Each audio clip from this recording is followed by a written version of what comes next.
have my machine configured with just a standard, I believe it's a 50 weight Gutermann thread.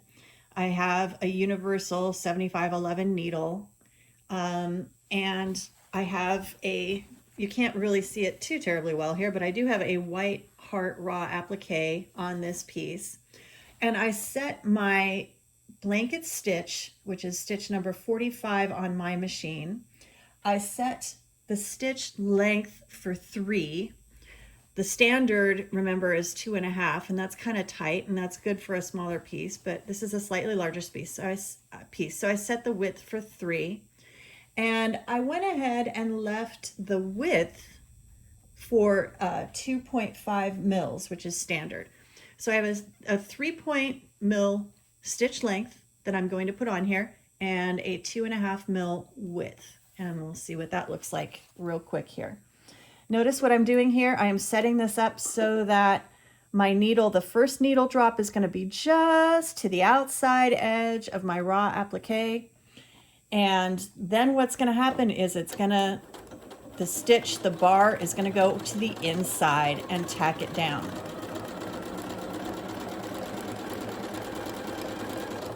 Okay, now when I get here, I'm going to make a decision. In this case, what I'm going to do is let it go 1 stitch further. And that's going to go right to the outside of my heart. And it's almost dead perfect here. And then I'm going to turn it and go on back up the other side.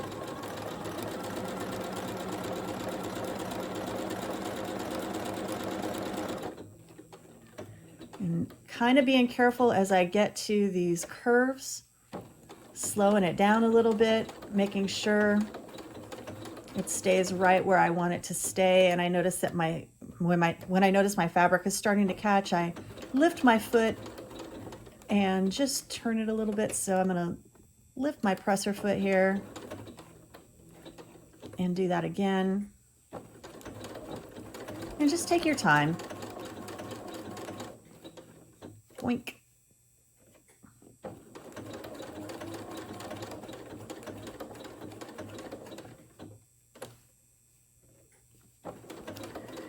This becomes pretty old hat after a while. But the first few times I did this, I found that it was a little bit challenging. So practice really does make perfect. And it was interesting. I did a quilt along, I don't know, 2 or 3 years ago that had a lot of applique in the actual design of the blanket. And I was surprised at that point how many people had never done applique at all. And I guess I shouldn't have been. Everyone starts somewhere. But people were asking, you know, what stitch length and stitch width did I use? What stitch did I use online? And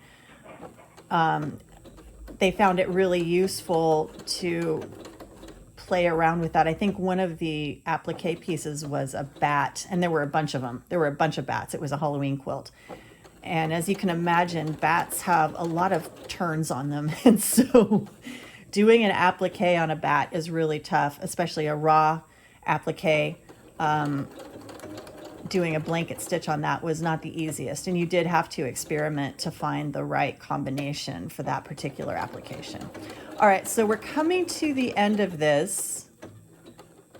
And I want to try to keep it as dead bang on as I can. So I'm just being really cautious. But as we come to the end, when I hit my last stitch, I am going to pause and hit the reverse key on my machine.